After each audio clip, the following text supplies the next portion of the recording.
is that? That is so loud. The rumbling sounds like a far-off generator, but this isn't the first time this sound has appeared on Earth. It has confused people many times before. In this video, you'll learn that this is a sign of the scary future of humanity. The mysterious sound is bothering people, as recorded by the TV channel Fox 2.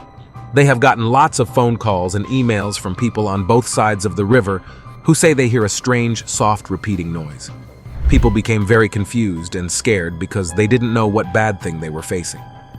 That's loud.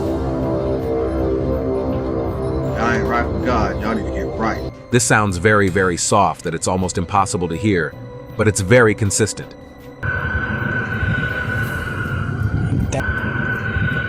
Usually in the evenings after 8, people in this area would hear a very soft humming noise. Some say that they can hear the hum from homes in North St. Louis County. Local authorities have checked around the area to find the source of this mystery sound. Nearby, you'll find a Mourns Portage des Sous site and a Spire STL pipeline storage facility.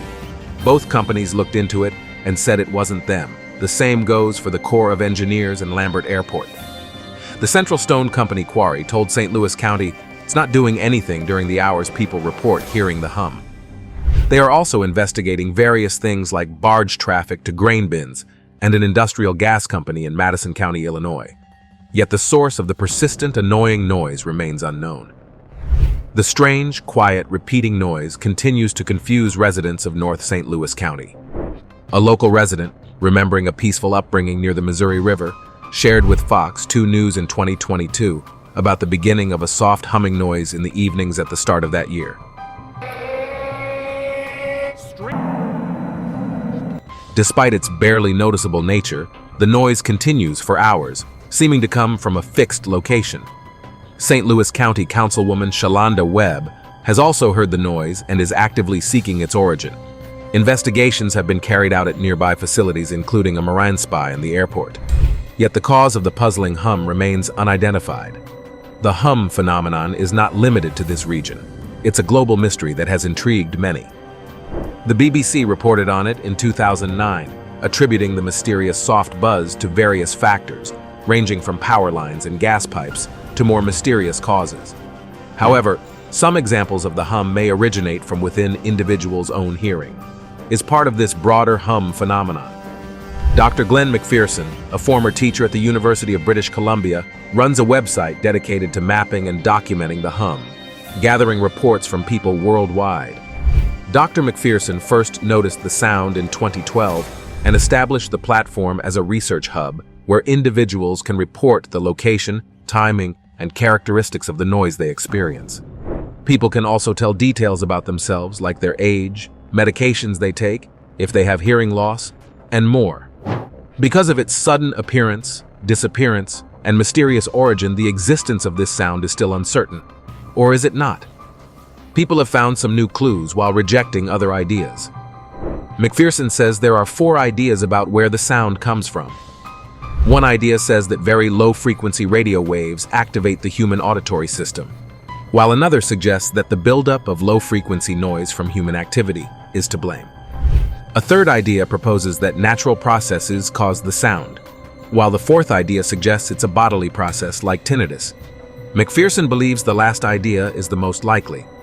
Some say that people in Missouri have developed sharper hearing for certain sounds, but this idea doesn't explain the loud booms heard in the Hannibal, Missouri, or Quincy, Illinois area. Some think these sounds come from machinery in tunnels deep underground in Missouri's soft rock. Maybe someday we'll get a report from the U.S. Army Corps of Engineers, who were the last to investigate. An expert thinks that about a third of cases come from environmental sources like refrigerators, fans, or nearby factories. The Bristol hum got attention in the 1970s. One newspaper asked, "Have you heard the hum?" Nearly 800 people said yes, complaining of sleep problems, headaches, sickness, and nosebleeds. Many experts thought that the noise came from traffic and factories. French scientists said that continuous waves were causing the ocean floor to shake. But this might not be true, as the sound continues to this day. When people heard the hum, they would definitely be worried and look for an explanation for the strange noise. When they couldn't find where the sound came from, Another idea came up. Maybe it wasn't a noise made by people or machines, but instead a sound from the Holy Spirit. Listeners described it as metal groans, angelic music, and loud trumpets from the sky. Some thought it was a heavenly sound, like the rush of water or God's voice. For almost 10 years, these sounds have been heard all around the world, with many believing they are the trumpets of God's angels, warning of the end of the world and showing that God is here on earth. It reminds people of times when God showed himself on earth, like when Moses got the 10 Commandments, or when the Holy Spirit came to Jesus' followers. Some think the trumpet sounds mean the world is about to end, and different ideas suggest reasons for the sounds, like movements in the Earth's plates, small earthquakes, changes inside the Earth, solar explosions, aliens, an angry God, or even a meteor getting closer. Strange noises in the sky, preachers talking about the end of the world, hundreds of birds falling from the sky, droughts, solar flares, and rumors of an approaching meteor impact. Could these trumpet-like sounds be a sign of the end of the world?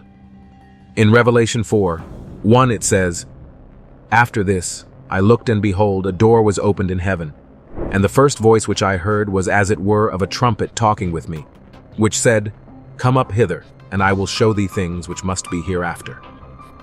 Could these sounds be the voices of angels announcing the end times and the return of Christ to earth, signaling the sound of the end times? The only way to overcome this confusion is to be spiritually reborn and live with hope for the soon return of Jesus Christ for his followers.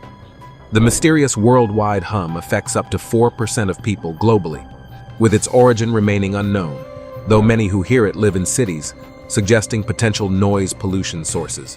Many stories are shared as those who hear the hum as a constant heavy metal-like sound or an unmistakable mechanical humming noise. The places where the hum is heard vary widely, from countryside areas in the UK to remote islands off the coast of Alaska and tall apartment buildings in Sydney, Australia. McPherson's map provides further details. It's important to say again and again that there are many sounds made by human activity that can sound like the hum, and it takes some effort and knowledge to find out those sounds. These can include noises from electrical equipment, pumps, industrial machinery, and so on. Once we rule out these sources, we're left with the global happening. People don't think it's ringing in the ears because that's a very high-frequency sound. One person living in Bristol has been hearing this noise for many years. They have been closely following the topic and know Glenn's research well. For those casually blaming it on ringing in the ears or some other unexplained internal thing, this person can disprove it by using silicone earplugs, which completely block out the noise. The noise they hear is mostly indoors, usually starting between 10 p.m. and 1 a.m., although it can also happen during the day.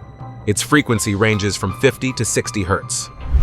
Similarly, another person living in central Liverpool often hears this strange noise in the quiet of the night.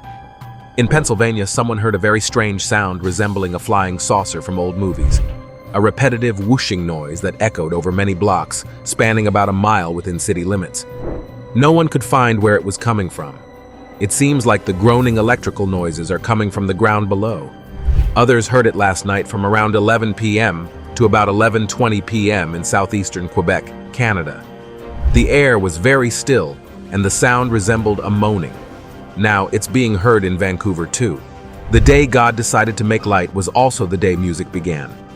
Light and sound both move as waves.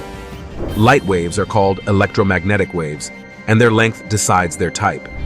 Humans can only see 3% of the whole light range, with the rest being invisible electromagnetic waves. Among these waves are radio waves, a small part of which humans can hear.